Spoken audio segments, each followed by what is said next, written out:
Welcome to Emerging Franchise Brands, the podcast that introduces you to the visionary founders of America's fastest growing franchise opportunities. We'll also hear from industry pros as they share insights on what it really takes to achieve the elusive milestone of 100 plus locations. I am your host, Frank Feely, founder of I9 Sports, and my 20-year journey from inception to acquisition has given me a unique perspective on how to succeed in franchising. Join me as we welcome today's guest. Well, hello everyone, and welcome to the Emerging Franchise Brands podcast. On today's episode, I have a guest with a very unique concept. I am super excited to introduce Chuck Bongiovanni from Majestic Residences. Chuck, how are you? I'm doing awesome, Frank. How are you? I'm doing great. Well, Chuck, we've had a lot of guests on the show in the past few months, but you have one of the most unique concepts that I am super excited to have you on and share with the audience. So let's get right to it. What is Majestic Residences? Good question. Hopefully I can answer it. We are a residential care home franchise. So basically we are like the big assisted living places, but we are shrunk the whole model down into an actual residential neighborhood. We can have 6 to 16 residents in our home, depending on the state. So my guess is also every listener you have probably has one within a couple of miles from them, and they wouldn't even know it. If it was next door, they wouldn't know it. Basically, if I understand this right, your franchise is kind of a dual play here. It's a real estate play because you're actually buying a primary home. You're buying a residential home, and you're also running an assisted living right out of the home. Absolutely. It's two ways to make profitability while doing something that's really great for seniors. So let's step back, though. I want to share with the audience that this is not your first rodeo in the senior space. So why don't you share what is your background? Yeah, I'm a clinically trained social worker, believe it or not. And right out of college, I noticed that there were a lot of people, because I was working for home health as a home health social worker, and I saw that there were a lot of people that needed assisted living but had no idea where they were located. So started a company called Care Patrol, which helped families find assisted living, much like a real estate agent. Rather than helping them find a home to buy, they were finding an assisted living home. Franchised that and grew that into the largest senior placement franchise in the nation. We're acquired by the Riverside Company in 2018. And my wife actually, she's the brand president and has run it ever since. What made you even think of this whole idea of Majestic Residences? I wanted to franchise residential care homes before I thought about franchising Care Patrol, just because there's 30,000 of them across the nation and people don't know where they are, and they're very unorganized. As a industry, a lot of what we call mom and pop places, where a husband and wife maybe runs just one home, and it was primed to franchise just because of all those uncertainties in the industry. And so we decided to franchise it. We want to be the largest of the smalls, shall we say. Are you the first residential care home franchise? No, there are a couple of them. There's a couple of them around with different kind of models, but we're definitely the most advanced, technological, and ready to get out there. Awesome. Well, why don't you share what's unique about Majestic Residences? Well, in general, residential care homes are pretty much still paper and pencil kind of organizations, but we bring in software, one-of-a-kind technology. Let me give you an example. We have this technology that uses radio waves to determine whether an adult brief is wet or not. So then it will alert the caregiver. It will document what time, how long it took them to change the brief.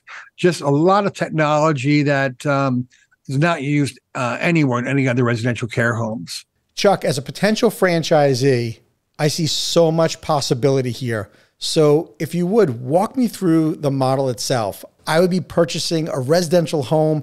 How large? Okay, so you'll be buying a single story ranch style home. Like I said, depending on your state, you could have 6 to 16 people in it. So let's just say let's say we're shooting for 10 beds. I would recommend that you purchase a 5-bedroom ranch style home with an attached garage. We can probably get 2 to 3 more bedrooms in the garage. The master bedroom is usually always a semi-private. So before you know it, we have 9 to 10 residents in that home, and with 8 bedrooms and still plenty of room for activities where it doesn't feel cluttered. So now you have the real estate, which would hopefully continue to appraise higher through the years, but also the business, because our residents, they're charged between $5,000 and $7,000 per month per resident, and then we're just we're in charge of taking care of them 24/7 because they live in our home. It's not like a franchise where we send caregivers to their home. Mm-hmm. And are the residences that are paying that $5,000 to $7,000, is that private pay, or does Medicare cover? It's pretty much all private pay or long-term care insurance. Medicare does not pay for it as of yet. What kind of staffing would I need as the franchisee?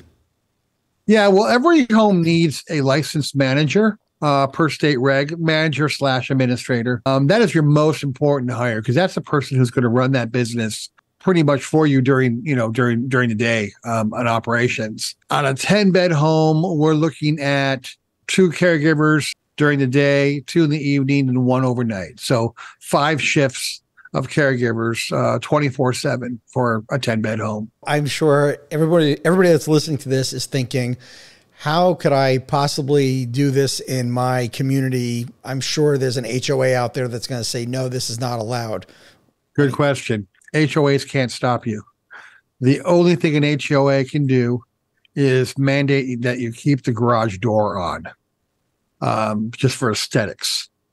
We have I'm being sarcastic. It's a small little law called the Federal Fair Housing Act, okay, which makes it very difficult for an HOA to stop any home from opening up. What about the services that are provided to the guests? Our residents? To the, yep. I'm sure, yeah, to the residences. Activities during the day. We help them with all activities of daily living, showering, dressing, those kinds of things, medication management. If they have any kind of medical need, let's say they come from they had a fall in their home, broke their hip, and they went to a hospital, then they come to us afterwards. Any kind of medical services is performed and paid by a Medicare certified home health agency.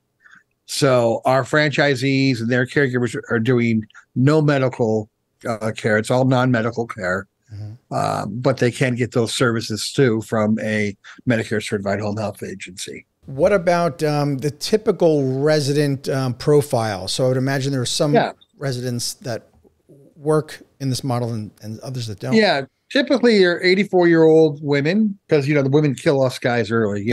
I'm just kidding. 84-year-old woman, usually maybe some slight memory issues, usually needing a walker or a cane or a wheelchair.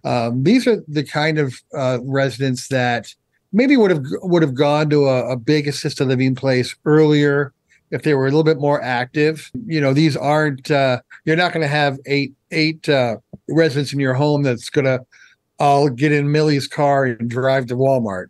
They're not that active. They need our help with several of these activities of daily living. And I assume that each one of the bedrooms or bathrooms are all ADA compliant. Is that... It's not regulatory that they have to be, but sure, our homes definitely are. So if this is, let's go back to the homes themselves. Let's say a 5-bedroom house. So walk me through again how the bedrooms are set up, because I would imagine that the bedrooms in a 5-bedroom house they're not very big. You're fitting in 2 guests per bedroom? No. Like I mentioned, we recommend building more bedrooms in the garage. Okay, that's right. So you have to, of course, put in air conditioning and all those kinds of things to make it livable. And then we take one of the bathrooms, not the master bedroom, but one of the bathrooms in the home, and we keep the commode. We take away all cabinets, put a freestanding sink, take out the bathtub, and make one large walk-in shower. And that's where the staff will shower all the residents. And now you've been franchising this concept only since 2020? Yeah, I built 2020.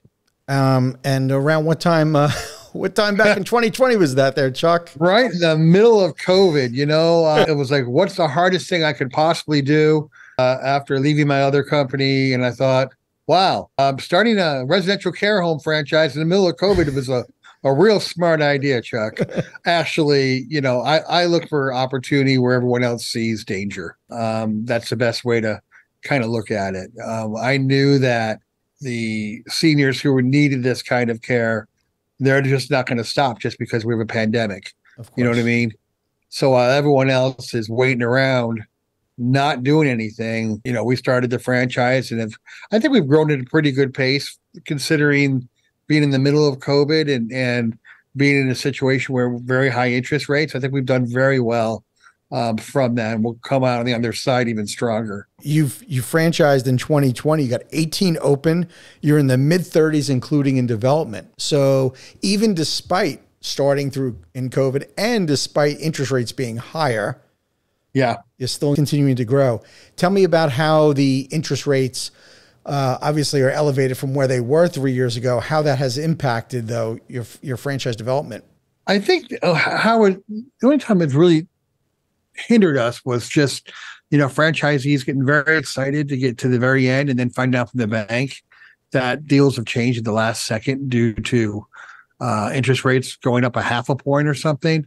We have never had a problem with not having interested people wanting to franchise this. It's been more of a funding issue than anything else. I'm noticing banks now want a little bit more experience, even folks getting SBAs. It wasn't like that a couple of years ago, but I'm seeing that they're asking for a lot more experience than they used to. Being that you've been a franchisor before, again, not your first rodeo, tell me about how you think Majestic Residences now can scale more quickly. Like, what do you think it's going to take? Yeah, well, we're actually in the middle of an SEC filing to create a Reg A fund, which is a fund where we can start collecting money from investors. We're looking at a complete fund, a raise of 45 million. 23 million will go towards purchasing residential homes and leasing them to our franchisees, much like the way McDonald's runs. So we're looking forward to starting that hopefully by the second quarter of 24. Oh, that's exciting. Yeah, that should, we basically take the bank out of the picture and take the 23 million. We could probably get close to 80, 90 homes once we leverage all those. Sure. Not to mention, as a potential franchisee, Chuck, I have now, built in, I have more confidence knowing that I'm picking a location because I'm really just leasing the location. You've already done the hard work. Right. Right. Do you tell me about how you pick locations? It's kind of funny. Some people believe that you have to look at very high-end neighborhoods. People living in high-end neighborhoods have the money to keep mom at home with a caregiver. So what we look at is, where are there other residential care homes? Because the market will dictate itself. If there's 30 care homes in a 6-mile radius and they're doing well, then that's an area for you. And we've never been afraid of competition. One zip code in Scottsdale, Arizona has the most care homes in the world, and we have 4 homes there. They've been full for 2 years now. So competition doesn't mean much to me. I actually want to run where competition is. Sure. Well, what's going through my head is, of course, the baby boomer generation getting older. But on top of that, even from a competitive standpoint of a Majestic Residence franchisee to franchisee, how close can we be? I would imagine really close from one home to the next, because there's just an incredible number of seniors that are going to need this. Absolutely. We look at each state's regulations. For example, I mentioned Scottsdale again. In Scottsdale, you can't have another home within 1,200 feet of you. So we double that for our franchise system. Now, our franchisees can market anywhere they want to, but we can't have another franchisee within 2 times the state reg from you. But you're right. We could easily accommodate thousands of franchises in this space. Yeah, I'm just thinking there could be another Majestic Residence down the block, and it really isn't. Yeah. It really isn't competition. There's just an endless number of possible residents. So what I'm thinking about is, though, as the franchisee, Chuck, how do you help me find residents? How do I find them? Sure. Well, having my last company being the most successful in that area, I think we have a lot of connections in the industry. I was the founding president of the trade association, the National Trade Association for Placement Agents. So I know a lot of referral agents, and they do a really good job. That, and also we have a large grand opening for our franchisees in which we invite healthcare professionals, physicians, hospices, home health, home care, churches. We usually have a very big grand opening for our franchisees to start. Then we teach them how to market also on top of that. Okay. And what's a trait of a franchisee? Someone who's caring, but we want people who've run businesses before, who can understand that although this is semi-passive, they still need to take responsibility for everything that happens in the home. So we're looking for people that are, of course, well-funded, but also have that mentality of someone who's pretty open and outgoing. So when they walk into their home and they see their residence, the place lights up. So as the franchisee, though, as I recall, you mentioned, I have this, is it a director? Is that the person at the title? Manager, administrator. I would think, though, that as a franchisee, I would want to own multiple residences because the manager director can handle more than one home. It's right. Usually by state regs, they can handle usually 3. Okay. So now you've got one manager managing 3 of them. You're not paying him or her 3 times more. Right. But yeah, the possibility to scale on this is pretty important. We want our franchisees to have 3, 5, 10 homes. Sure. I'm not going to get into obviously profitability because of, FDD concerns, but do you guys do an item 19 by any chance? We don't do an item 19. We're still waiting. We're going to wait another year or so for COVID. We don't want anyone coming back and making any kind of COVID claims. So we want to make sure our homes are at least another year into it. They're full. Every home we've had for more than 4 months is full right now. So we're not having a problem filling them. Tell me about your corporate team. How big is the team, and what are some of the major roles that you have? We're still pretty small. We have 4 or 5 on the corporate team. We have an attorney that we use who's in-house with us, and our director of compliance and sales. And Tony Zarelli is our director of operations. He's owned homes for about 30 years now. So we have a real big push on our team for experience, but yet innovation and young and new. Great. What about training? What does that look like? Sure. Our training, well, a lot of video training prior to. Our actual training is 3 days here in the Phoenix area, and then 2 days at your home once you're ready to open it up. And then it's ongoing, of course, throughout the time with us. What about the training for my manager that I'm hiring that I've never hired before? The good thing is managers are all trained and licensed through the state. So there's courses that they have to take in their state to be a licensed manager. So a lot of the training is done through the state itself or through companies that work contract with the state. What about the investment range for the franchise opportunity separate from the real estate? Separate from the real estate, about $120,000 or so. Okay. Well, obviously every area is different, but is there a sweet spot of a price of home that you look for? Yeah, we've seen them anywhere from $400,000 to $1 million.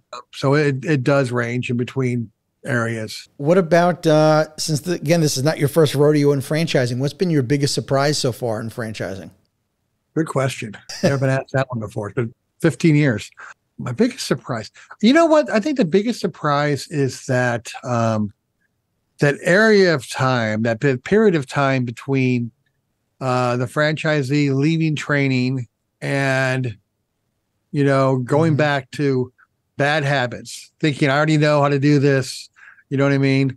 So, gosh, that's a tough question because I think I've had a lot of very successful franchisees. Sure. Right. So I think the biggest surprise, I guess, would be when someone gets awarded a franchise, they come to training, they get all ready to go, and then for some reason they just don't want to follow your system. Well, we've talked about this before on other episodes too. So it is what you've gone through though is totally not unique because, well, first off, we know that every franchisee goes through that honeymoon phase, right? They're super excited, and then they leave training. they are still excited when they leave training. Like they're on cloud 9, and then all of a sudden it's like go time, and they start heading into, we lovingly call the grind, right? Everybody has to go through the grind. It's just on how long will they make their grind? Are they going to get right to it? Or are they going to treat it like it's, like, oh, it's done now that I own this franchise? And you and I both know the work has just begun as soon as we get a franchise. Yeah. And it's amazing once a franchisee says, okay, that's it, I'm following the system no matter what. Right. If that's from day 1 or day 100, it's amazing to see how quickly they succeed after that. I had a franchisee, my last system, anything new, he would push and kick and fight, and this isn't going to work, it's never going to work. And he'd be very vocal about it. And then he'd try it a couple months later, and not only did it work, but he ended up making things extremely successful. But yet not going back and saying, well, you know what, I'm doing that now, I'm following the system now. So right. And that's the funny part of franchising, It is. And one of the common threads I've noticed of whether somebody is successful or not is the support they get at home from their spouse or partner, because if a spouse or partner believes in it and they're in lockstep, they're going to get through the tough times. Whereas if you get a franchisee who convinces their spouse, oh, we're doing this, and the spouse or partner really doesn't want to do it. Well, or you get sometimes people who think that just because they're awarded a franchise, everything just comes to them easily. Yeah. They need to realize that, that first year it's hard work. Totally. It really, any franchise system. I think franchising is actually just a function of being able to stick with it. Yes. I've seen I know a number of franchisees and other franchise concepts, and the ones that aren't successful are the ones that never dug in. Right. And just dug in and did everything they were supposed to, whether they believed it or not, just dug in and did it. And that's how you become successful in franchising. Yeah. Sometimes just grinding it out and just, I'm not giving up, you're going to be successful. Right. And I was going to say earlier, on the flip side, it's when your spouse or partner doesn't believe in it. When something goes wrong, what do they say? I told you so. I told you this was going to happen. Yeah. Yeah. But it would be in any business that you were going to go through the grind. It's not because of, any one specific franchise. And obviously I'm preaching to the choir here, having a franchise podcast. But what I do love about your concept, as the others I've interviewed, it's the guardrails that you've given me. You've got a proven concept, and if I have bought into why you do what you do, and I really have, I love your concept. I think it is fantastic for the, obviously the double reasons of the residential, the real estate play, and for the residential care home play as well, I think is fantastic. But I know that at the end of the day, it's going to come down to my front line of having a great manager, having a great staff, because that's going to make or break the business, as it would in any franchise. Absolutely. And people always talk about, how staffing is an issue in businesses right now. And I agree it is. But I also know that I fully believe that people leave people, they don't leave jobs. You know what I mean? So if you're running a good franchise and you're treating your employees well, they're not going to go anywhere.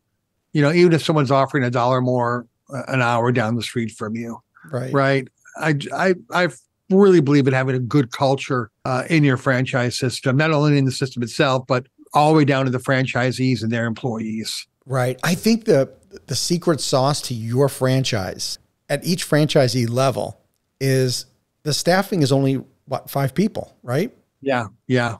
So it's to make sure that you have a great culture. But because there's only 5 people that are in each location, you have to make sure that the machine is going to work well, that those folks have to work well together.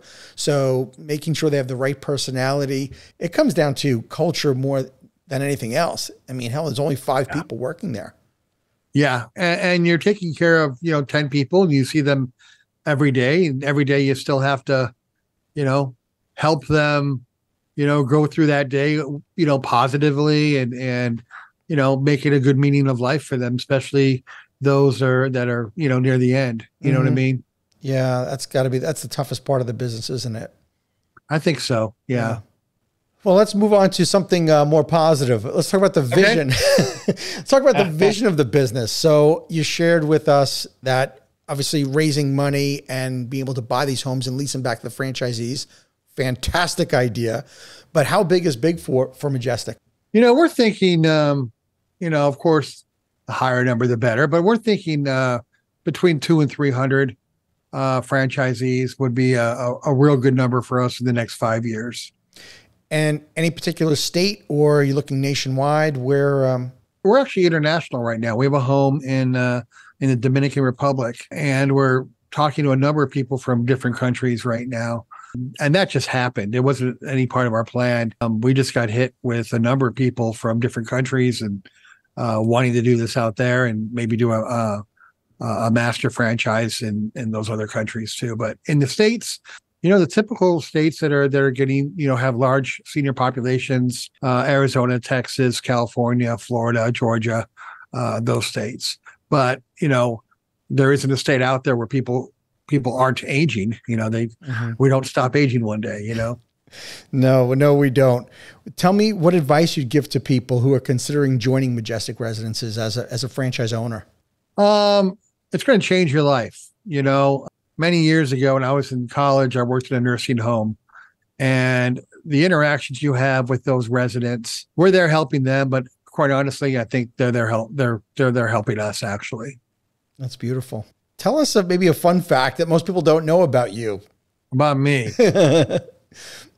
Okay, my biggest hobby, I love I raise koi fish. Really? Nice pond in my backyard. I really enjoy hanging out there and stuff. But other than that, fast cars. Well, let's go back to actually got me thinking the koi thing. I would imagine too with the Majestic Residences that landscaping and making the grounds beautiful is another unique aspect of the home, because you really got to make the surroundings beautiful. It has to be, really important, because like you mentioned before, that's the first thing the families are seeing, what the home looks like. And a lot of them, and I don't blame them, a lot of them have the thought process of if the home is not up to par, then the care is not up to par. Of course. So that's very important. We have one of our homes does have a koi pond, but we take a look a lot at that landscaping, both in the front curb appeal, but also in the back where they'll be walking in the backyard, maybe having some activities back there too. And the home itself has to be in real good shape. And, because someone in a wheelchair can really do damage to a wall, and you have to recognize it and get it fixed pretty quickly. Right. And we're not talking about costing a whole lot of money to make a backyard look beautiful, but that's a game changer for the resident. Absolutely. And you'd be surprised, I think the longer the people that are in this business, the more they see their home every single day, it becomes natural for them, and they don't pick up the small little things that they should be picking up on, especially as it comes to appearance. And, does the home look cluttered now that it's been open for 4 years? So we maintain all those kinds of things also with our franchisees, remind them what our values are and what the home should look like. Chuck, I don't know, as I'm thinking about all of this, and it occurred to me, we've had this explosion of Airbnb homes, of course, during COVID. I wonder if the whole residential care home era is next. I think so. I'm getting a lot of calls from people that have B&B homes and they're not selling as much, or they're not renting out as much. I've had a couple of them actually, but I went to a couple of Airbnbs that would have been great care homes too. I bet. So that's kind of happening right now, with a lot of investors that have homes. What can I do with this home? Right. Because it bridges the gap, because and I'm in the short-term rental business, and mine's doing well. However, I do know of a lot of others that are not doing as well as they had been. People are doing the revenge cruising now, or going back to Europe. So it has swayed, the pendulum has swayed in the other direction. But turning your home into a residential care home, is that a great opportunity as opposed to just turning your home into a long-term rental? Oh, definitely is. Especially, or if a real estate investor out there wants to, get the home ready, purchase a home and then lease it to one of our franchisees. That's an option too for some real estate investors. Chuck, because you've been in this business so long, I'm kind of wondering about, from your background, has there been a piece of memorable advice that you've ever received that's kind of influenced your decision in getting involved in the residential care space? Again, looking for opportunity, looking for an industry that is fragmented, that is not consistent. There's really no standards of care out there except for what each state does. So the best advice, I guess, would be to look for opportunity where other people don't see it. If someone was interested in learning more about the franchise opportunity, how can they get more information? www.discovermajesticresidences.com. How about the process itself of being a franchisee? Generally, how long does it take?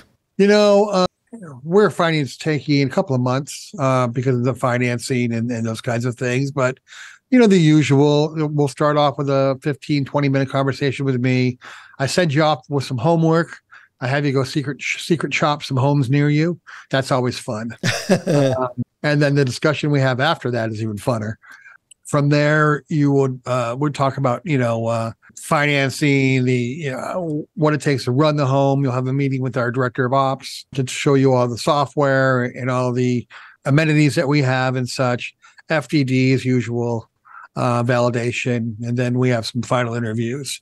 But it's a process. It takes a couple of months because a lot of times people want to make sure that they have a home that they're looking at before they go and get a loan. So it's really up to the potential franchisee what time space you're looking at. Mm-hmm. Boy, it is going to really shorten that time frame once you guys start buying up the homes. Absolutely. Yeah. Much quicker. Yeah, for sure. Well, Chuck, this has been great. I always finish with, I call it the tip jar because the franchise community is so generous with information. So what piece of advice would you give to an entrepreneur that's aspiring to be a franchisor and getting into the business? You know what? I'm going to tell a quick story about a sexy buffalo. Do it. I've heard this before. The buffalo is the only herd animal that when a thunderstorm comes, they put their head down and they run right towards it.